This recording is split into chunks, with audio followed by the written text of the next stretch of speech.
Hello everyone, good morning. నేను మీ రాజీ. లైవ్లో questions అడుగుతానని చెప్పాను కదా. ఏ టాపిక్ అని చెప్పాను? Inter first year botany third యూనిట్లో 6th చాప్టర్ అనమాట, 6వ అధ్యాయం ప్రత్యుత్పత్తి విధానాలు ఉంది. అంటే లైంగిక ప్రత్యుత్పత్తి విధానాలు ఉంటుంది. సైంటిస్ట్ దగ్గర నుంచి ఎన్ని పేజీలు ఉన్నాయో అన్ని పేజీల్లో ప్రతి పేరాలో ఒక్క బిట్ కూడా మిస్ అవ్వకుండా, అంటే బిట్ ఇవ్వడానికి అవకాశం ఎక్కడెక్కడైతే ఉందో అన్ని ఏరియాల నుంచి తయారు చేశాను నేను క్వశ్చన్స్.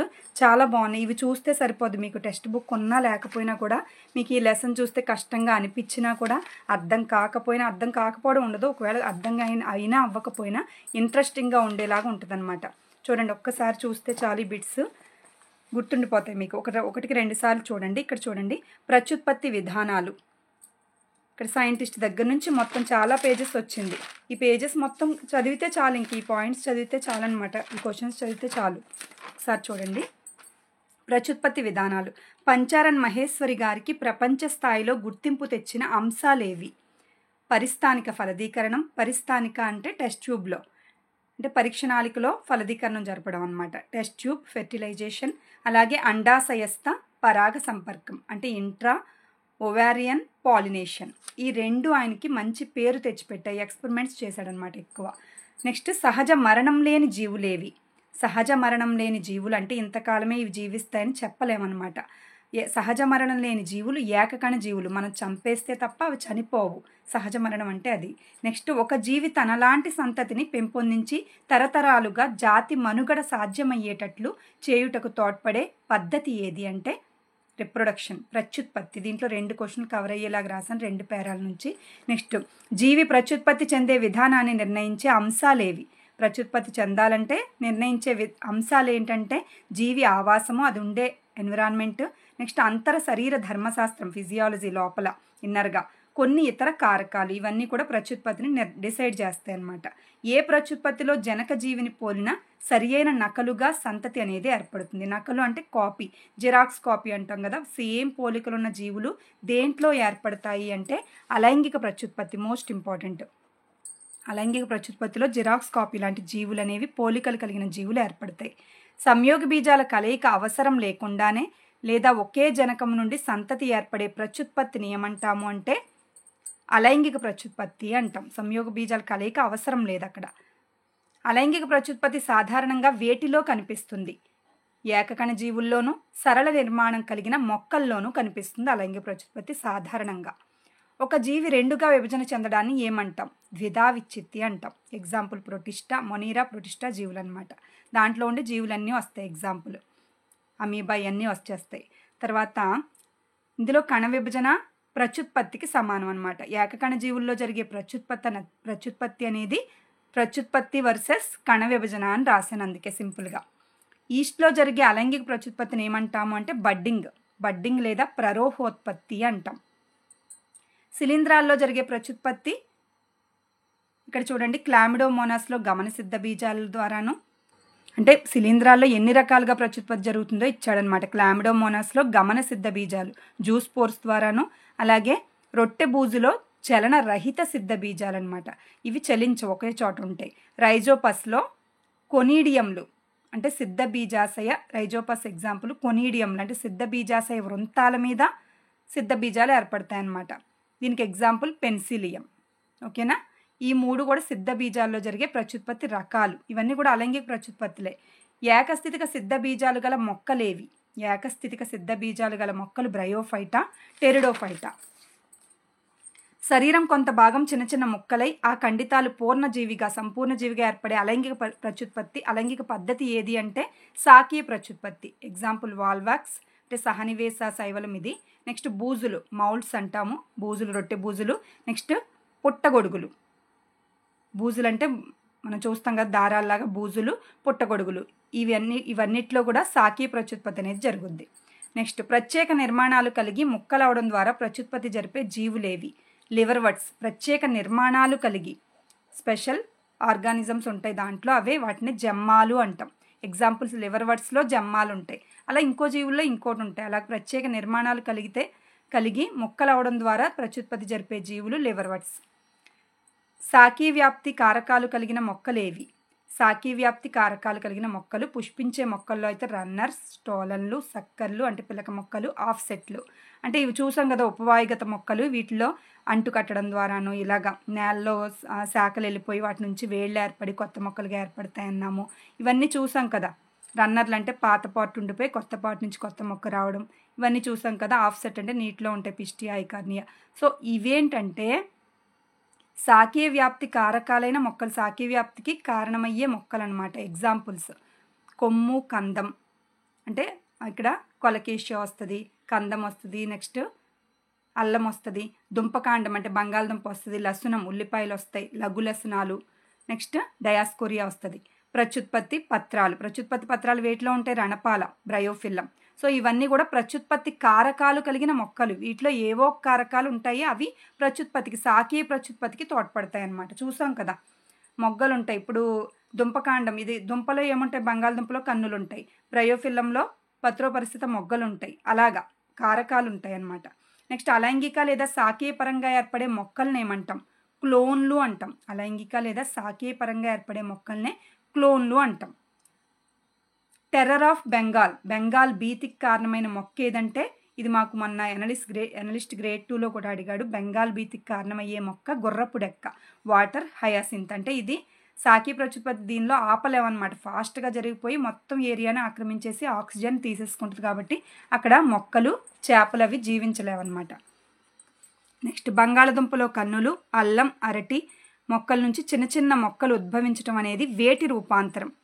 కాండ భాగం యొక్క కణుపుల యొక్క రూపాంతరాలు అంటే ఆ కణుపుల నుంచి వస్తాయి. అక్కడ ఉన్న కణుపుల నుంచి కన్నులు, బంగాళదుంపలో కన్నులు, అల్లం, అరటిలో చిన్న చిన్న మొక్కలు వస్తాయి కదా, అరటి మొక్కలు. ఇవన్నీ కూడా కణుపుల నుంచి వస్తాయి, నోడ్స్ నుంచి వస్తాయని గుర్తుపెట్టుకోండి. శైవలాలు, శిలీంధ్రాలు అననుకూల పరిస్థితులు అంటే పరిస్థితులు అనుకూలంగా లేనప్పుడు, అననుకూల పరిస్థితులు ఏర్పడే ముందు ఏ ప్రత్యుత్పత్తికి సిద్ధపడతాయి? అలైంగిక ప్రత్యుత్పత్తి. ఇది మోస్ట్ ఇంపార్టెంట్. అంటే మామూలప్పుడు ఏ ప్రత్యుత్పత్తి జరిపినా అననుకూల పరిస్థితులు బాగాలేనప్పుడు అవి లైంగిక ప్రత్యుత్పత్తికి సిద్ధపడతాయట. బ్రయోఫిల్లం రణపాలలో పత్ర ఉపాంతంలోని నొక్కుల వద్ద ఉన్న శాఖీయ ప్రత్యుత్పత్తికి తోడ్పడే నిర్మాణాలు ఏవి అంటే, పత్రోపరిస్థిత మొగ్గలు అన్నాను కదా, అవే అబ్బురపు మొగ్గలు ఇంపార్టెంట్. ఇది అబ్బురపు మొగ్గలు. అవి వేరే చోట పడినప్పుడు కొత్త మొక్కలుగా వస్తాయి. ఉన్నత శ్రేణికి చెందిన మొక్కల్లో జరిగే ప్రత్యుత్పత్తి ఏది అంటే లైంగిక, అలైంగిక రెండూ జరుగుతాయి. సంక్లిష్టమైన, సుదీర్ఘమైన, నెమ్మదిగా జరిగి జనకుల పోలికలను కలిగి ఉండని ప్రత్యుత్పత్తి ఏది అంటే, ఇక్కడ చూడండి ఒకసారి, సంక్లిష్టమైన, సుదీర్ఘమైన, నెమ్మదిగా జరిగే జనకుల పోలికలను కలిగి ఉండని మొక్క లైంగిక ప్రత్యుత్పత్తి. ఉండని ప్రత్యుత్పత్తి అనమాట. అంటే సంక్లిష్టమైన, సుదీర్ఘమైన, నెమ్మదిగా జరుగుద్దంట. సంక్లిష్టం కాంపాక్ట్గా ఉంటుంది, జనకుల పోలికల్ని కలిగి ఉంటుంది అనమాట. ఉండని ప్రత్యుత్పత్తి ఏంటంటే, అంటే ఏర్పడ్డ జీవులు అనేవి జనకుల్ని, పేరెంట్స్ పోలికలను కలిగి ఉండవన్నమాట. అది ఏ ప్రత్యుత్పత్తి అంటే లైంగిక ప్రత్యుత్పత్తి. నెక్స్ట్ కొంతకాలం పెరిగి ప్రత్యుత్పత్తికి చేరుకునే ముందు దశనే ఏమంటారు? శాఖీయ లేదా శైశవ దశ అంటాం. అంటే కొంతకాలం పెరిగి ప్రత్యుత్పత్తికి చేరుకునే ముందు దశనే మనం శాఖీయ దశ లేదా శైశవ దశ అంటాం. దాన్నే జువినైల్ లేదా వెజిటేటివ్ దశ అంటాం, వెజిటేటివ్ స్టేట్. శాఖీయ, లైంగిక, జీర్ణత దశలను ఈ మూడింటిని కూడా క్లియర్గా ప్రదర్శించే మొక్కలేవి అంటే, ఈ దశలోనే చిన్న చిన్న దశలు ఉంటాయి. శాఖీయ దశ, లైంగిక దశ, జీర్ణత దశ. ఈ దశను చూపించే మొక్కలు ఏంటంటే ఏకవార్షిక, బహువార్షిక మొక్కలు. అంటే 1 సంవత్సరం 2 సంవత్సరాలు జీవించే మొక్కలు అనమాట. చిన్న చిన్న మొక్కలనే మనం ఏకవార్షికాలు, ద్వివార్షికాలు 2 సంవత్సరాలు జీవించేవి. ఓకే, ఇవి 1 సంవత్సరం, ఇవి 2 సంవత్సరాలు. ఏకవార్షికాలకి ఎగ్జాంపుల్ అంటే 1 సంవత్సరం మాత్రమే జీవించే మొక్కలు వరి, మొక్కజొన్న, గోధుమ, కొన్ని గడ్డి జాతి మొక్కలు. జీవితకాలంలో ఒకేసారి పుష్పించే బహువార్షికాలు అంటే ఎక్కువ సంవత్సరాలు జీవిస్తాయి మొక్కలు, కానీ ఒకేసారి పుష్పిస్తాయి జీవితకాలంలో. చూడండి, సెంచరీ ప్లాంట్ అగేవ్ అమెరికానా 10 to 30 ఇయర్స్కి ఒక్కసారే పుష్పిస్తాయి అంతే. వెదురు మొక్కలు, బ్యాంబూలో అయితే ఇంకా దారుణం, 50 to 100 ఇయర్స్. దాని జీవితకాలం చివరిలో ఎప్పుడో ఒకేసారి పుష్పిస్తుందట బ్యాంబూ అనేది, వెదురు మొక్క. ఓకేనా, ఇవి జీవితకాలంలో ఒకేసారి పుష్పించే మొక్కలకి ఎగ్జాంపుల్. సెంచరీ ప్లాంట్స్ అగేవ్ అమెరికానా, వెదురు, బ్యాంబూ. కేరళ, కర్ణాటక, తమిళనాడు ప్రాంతాల కొండల్లో పర్యాటకులను ఆకర్షించే మొక్కలేవి? నేల కురవంజి లేదా స్ట్రాబిలాంతస్ కుంతియానా. సైంటిఫిక్ నేమ్ బాగుంటుంది ఇది, స్ట్రాబిలాంతస్ కుంతియానా. 12 ఇయర్స్కి ఒకసారి మాత్రమే పోస్తుందంట ఇది. 2006లో సెప్టెంబర్ నుంచి అక్టోబర్ మధ్య కాలంలో పోస్తుందంట ఇది. సంయోగ బీజాల కలయికకు ముందుగా జరిగే లైంగిక ప్రత్యుత్పత్తి సంఘటనలు ఏమంటారు? ఫలదీకరణ పూర్వ సంఘటనలు అంటాం. ఫెర్టిలైజేషన్ ముందు జరిగే సంఘటన అనమాట. నెక్స్ట్ సంయోగ బీజోత్పత్తి. దీంట్లో అంటే సంయోగ బీజాల ఉత్పత్తిలో ఏకస్థితిక పురుష మరియు స్త్రీ సంయోగ బీజాలు ఏర్పడే విధానాన్ని సంయోగ బీజ ఉత్పత్తి అంటాం. అంటే ఫలదీకరణ ముందు జరిగే సంఘటనలో ఫస్ట్ సంయోగ బీజాల ఉత్పత్తి, తర్వాత సంయోగ బీజాల రవాణా ఉంటుంది అనమాట. సంయోగ బీజాల ఉత్పత్తి అంటే ఏకస్థితిక పురుష సంయోగ బీజం, ఏకస్థితిక స్త్రీ సంయోగ బీజాలు ఏర్పడతాయి. ఉత్పత్తి అంటే ఏర్పడడం కదా. స్త్రీ పురుష సంయోగ బీజాలు గుర్తించలేనంత ఒకేలాగా ఉంటే, పోలికలు ఒకేలాగా ఉంటే వాటిని సమసంయోగ బీజాలు అంటాం. సమసంయోగ బీజాలను ఏర్పరిచే మొక్కలు ఏవంటే క్లాడోఫొరా ఎగ్జాంపుల్, ఇంపార్టెంట్, క్లాడోఫొరా. భిన్న సంయోగ బీజత మొక్కలకి ఎగ్జాంపుల్. అంటే స్త్రీ పురుష బీజం ఒకలా ఉంటుంది, పురుష సంయోగ బీజం ఒకలా ఉంటుంది అనమాట. భిన్న సంయోగ బీజత మొక్కలకి ఎగ్జాంపుల్ ఫ్యూనేరియా, టెరిస్, ఫైకస్. నెక్స్ట్ అంటే ఫ్యూనేరియా అంటే బ్రయోఫైటా, ఇది టెరిడోఫైటా, ఇది వివృత బీజాల్లో. చూడండి ఇక్కడ భిన్న సంయోగ బీజాల్లో మేల్ అనేది యాంథెరోజాయిడ్ లేదా స్పెర్మ్, ఫిమేల్ అనేది ఎగ్. దీని అండం అంటాం. ఫిమేల్ సంయోగ బీజాన్ని ఎగ్ అంటాము, పురుష సంయోగ బీజాన్ని యాంథెరోజాయిడ్ లేదా స్పెర్మ్ అంటాం. పురుష స్త్రీ ప్రత్యుత్పత్తి నిర్మాణాలు ఒకే మొక్కపై ఉంటే దాన్ని ఏమంటాము? ద్విలింగాశ్రయ మొక్కలు అంటాం. ద్విలింగాశ్రయ స్థితి అని కూడా అంటాం. నెక్స్ట్ కొబ్బరి ఎగ్జాంపుల్, కొబ్బరి, కుకుర్బిటా జాతులు, పాదులు ఉంటాయి కదా, గుమ్మడి, ఆనప, ఇవన్నీ ఇవి కుకుర్బిటా జాతుల్లో ద్విలింగాశ్రయ స్థితి అనేది ఉంటుంది. ఓకే, డయోషియస్. నెక్స్ట్ ఏకలింగాశ్రయ మొక్కలకి ఎగ్జాంపుల్ బొప్పాయి, ఖర్జూరం. అంటే ఒకే రకమైన పురుష పుష్పాలు కానీ స్త్రీ పుష్పాలు కానీ ఒకటే ఉంటాయి అన్నమాట. ఏకలింగాశ్రయ స్థితి మొక్కలకి ఎగ్జాంపుల్ బొప్పాయి, ఖర్జూరం, పపాయ. నెక్స్ట్ ఏకస్థితిక జనక మొక్క ఏ విభజన ద్వారా సంయోగ బీజాలను ఉత్పత్తి చేస్తుంది? ఏకస్థితిక జనక మొక్క అనేది సమవిభజన ద్వారా సంయోగ బీజాలను ఉత్పత్తి చేస్తుంది. సమవిభజన ద్వారా పెరుగుదలను చూపిస్తుంది అనమాట. నెక్స్ట్ శైకరణ విభజన ద్వారా ద్వైస్థితిక మొక్కలు ఏకస్థితిక సంయోగ బీజాలను ఏర్పరచడానికి ఎగ్జాంపుల్. శైకరణ విభజన ద్వారా ద్వైస్థితిక మొక్కలు అనేవి ఏకస్థితిక సంయోగ బీజాలను ఏర్పరుస్తాయి అన్నమాట. వాటికి ఎగ్జాంపుల్ ఏంటంటే టెరిడోఫైటా, వివృత బీజాలు, ఆవృత బీజాలు. ఇక్కడ చూడండి, కొన్ని మొక్కల్లో పురుష సంయోగ బీజాల రవాణాకు సహాయపడే ముఖ్య యానకం ఏదంటే వాటర్, నీటిలో వేగంగా ప్రయాణిస్తాయి అవి. పురుష సంయోగ బీజాల రవాణాకు తోడ్పడేది నీరు. విత్తనం కలిగిన మొక్కల్లో పురుష బీజాలకు వాహకంగా పనిచేసేవి ఏంటి అంటే పాలిన్ గ్రెయిన్స్, పరాగ రేణువులు. విత్తనం కలిగిన మొక్కల్లో పురుష బీజాలకు వాహకంగా పనిచేసేవి పాలిన్ గ్రెయిన్స్ లేదా పరాగ రేణువులు.